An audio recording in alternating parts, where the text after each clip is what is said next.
Olá para você que me acompanha aqui no canal do meu tio Oscar. Hoje a gente vai conversar sobre o clássico Crepúsculo dos Deuses, de 1950. Poucos são os filmes que possuem a virtude de serem complexos na estrutura e no significado e ao mesmo tempo acessíveis do ponto de vista narrativo. Crepúsculo dos Deuses é um dos filmes mais sofisticados já produzidos pela Hollywood clássica e absolutamente obrigatório no repertório de qualquer cinéfilo. Os signos construídos, a temática retratada e as ferramentas de construção dessa obra não são apenas um belo conjunto de qualidades em prol de um novo filme, e sim uma interpretação de Hollywood por ela mesma, com todas as suas contradições e imperfeições. Well, I needed about $290. I needed it real quick or I'd lose my car. It wasn't in Palm Springs. And it wasn't in the garage.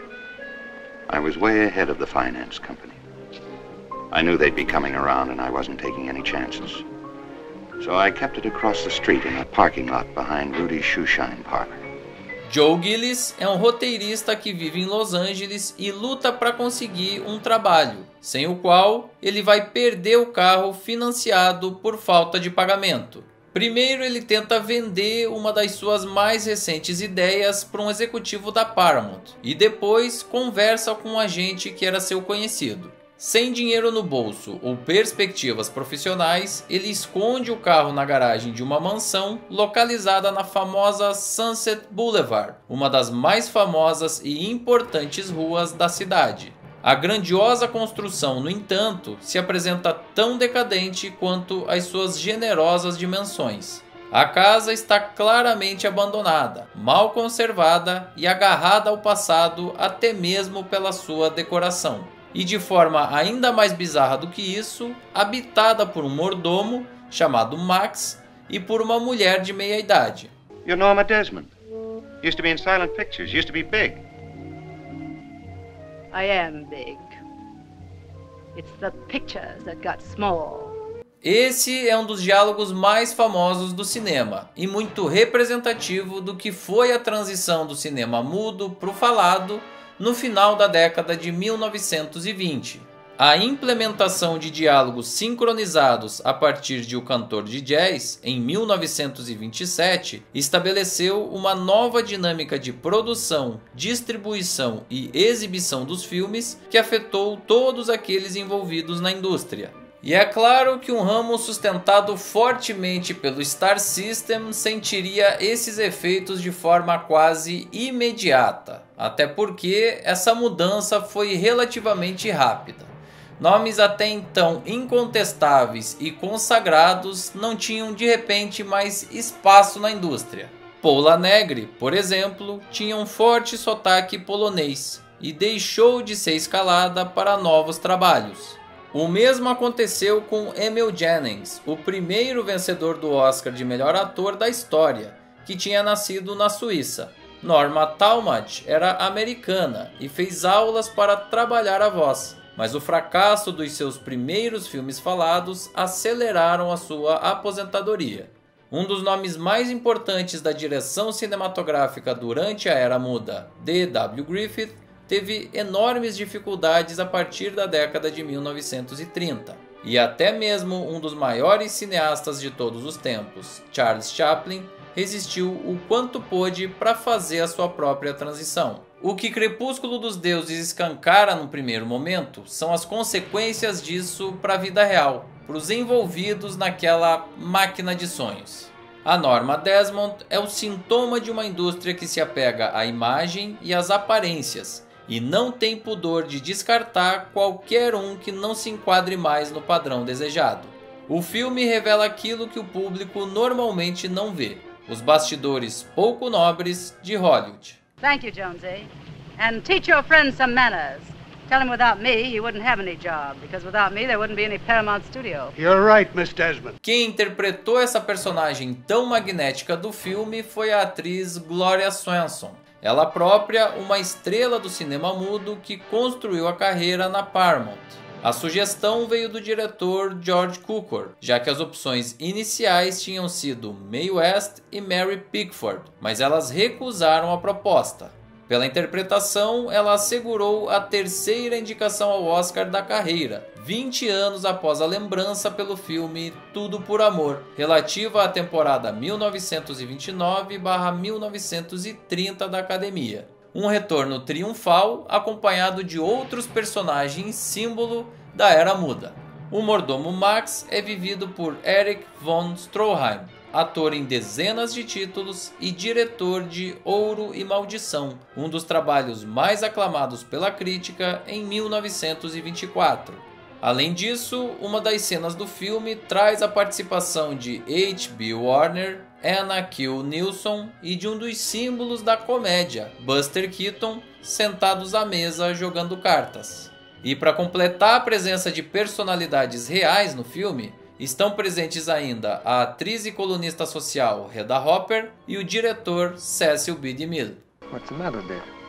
Nothing. I just didn't realize what it would be like to come back to the old studio.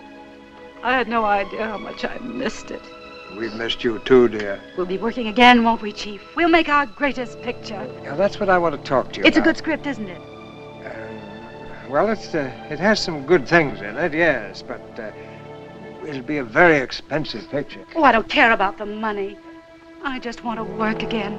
A personagem da Norma Desmond vive no passado e se alimenta de ilusões. Ela acredita que ainda tem a relevância e a popularidade que um dia já teve, não aceita que o tempo passou e vive reclusa trabalhando num roteiro que supostamente seria o seu próximo grande filme, mas sem aval de nenhum dos estúdios da cidade.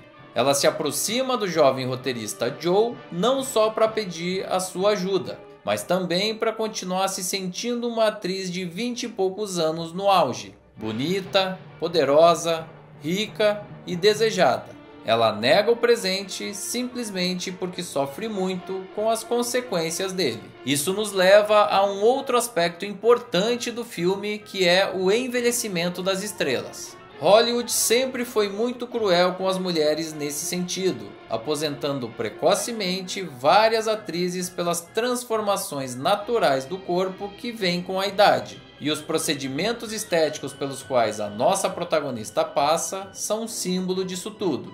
Don't hate me, Joe. I did it because I need you. I need you as I've never needed you before. Look at me. Look at my hands. Look at my face. Look under my eyes. How can I go back to work if I'm wasting away under this torment? You don't know what I've been through these last weeks.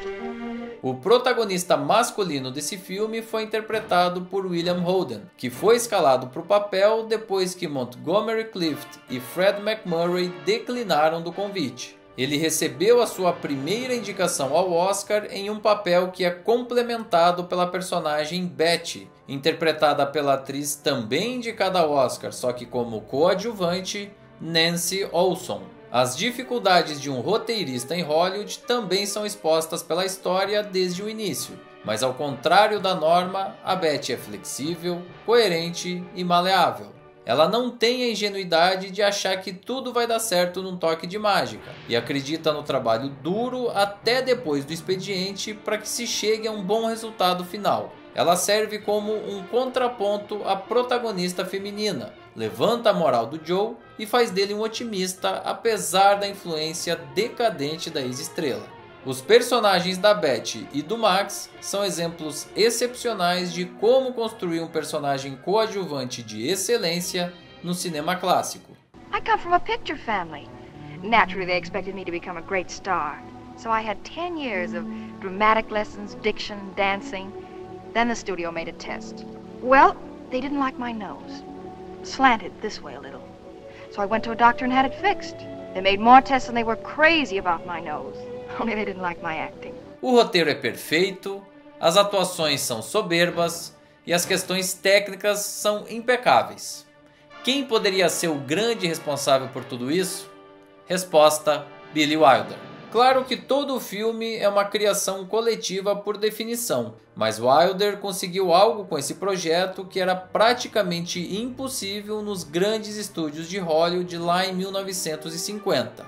ter carta branca para desenvolver a obra que quisesse. Todo o prestígio acumulado por ele nas décadas anteriores permitiu o desenvolvimento de um texto do qual a Paramount sabia quase nada e que tinha o título de trabalho A Can of Beans, ou, numa tradução em português, Uma Lata de Feijão. Seu principal colaborador na missão foi Charles Brackett, com quem ele já tinha trabalhado anteriormente em diversos títulos, incluindo o vencedor do Oscar Farrapo Humano de 1945. Crepúsculo dos Deuses não apenas venceu o Oscar na categoria de melhor roteiro original, como também garantiu a estatueta de melhor trilha sonora para filmes de drama ou comédia e melhor direção de arte em preto e branco, e o número total de indicações chegou a 11. A receptividade do filme lá na época alternou reações ferozes com críticas entusiasmadas.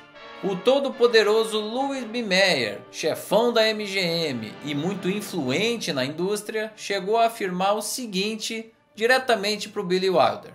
Abre aspas. Você desonrou a indústria que te criou e alimentou. Você deveria estar cheio de piche e penas e sair de Hollywood. Fecha aspas. Essa reação de Louis B. Mayer não chega a me surpreender, até porque ele foi um dos grandes responsáveis pela consolidação dessa imagem da indústria como uma terra de sonhos, onde tudo é perfeito, que a gente sabe não é exatamente uma verdade. De tudo que foi publicado na época, eu prefiro uma definição colocada muito bem pela revista Time, e que diz o seguinte, abre aspas, é uma história do pior de Hollywood contada pelo melhor de Hollywood. Fecha aspas. Do ponto de vista das bilheterias, o resultado foi morno. Em compensação, as décadas seguintes trataram de reconhecer essa magnífica obra que hoje se coloca facilmente no panteão dos maiores clássicos já produzidos no cinema norte-americano. I mean, this has good dialogue along in here. It'll play. It will? Sure, especially with lots of music underneath, drowning it out. Don't you sometimes hate yourself? Constantly. No, in all seriousness, this is really good. Para completar, esse filme foi lançado num momento histórico em que o cinema hollywoodiano enfrentava múltiplas crises. A popularização da TV, a quebra do monopólio dos estúdios e os esforços do governo na perseguição dos ideais comunistas na época da Guerra Fria. A Hollywood intocável, rica e poderosa tinha ficado para trás. E que bom que um gênio como Billy Wilder foi capaz de desenvolver uma obra tão conectada ao seu tempo que continua sendo uma obra de referência cinematográfica até os dias de hoje. Crepúsculo dos Deuses é, sem dúvidas, um dos melhores filmes que já passaram aqui pelo canal. All right, Mr. DeMille, I'm ready for my close-up. E agora eu tô curioso para saber de você aí que tá me assistindo. Como é que foi a experiência de ter visto pela primeira vez a esse clássico dirigido e roteirizado pelo Billy Wilder, hein? Você se impactou bastante?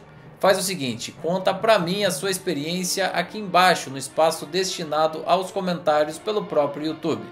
Também não esquece de curtir, compartilhar esse material, se inscrever no canal e ativar as notificações no sininho. A gente segue analisando todos os filmes indicados pela Academia na categoria principal de 1950 e a próxima atração vai ser uma das maiores bilheterias daquele ano, da MGM, As Minas do Rei Salomão, estrelado por Deborah Kerr. Tá imperdível e eu te espero aqui.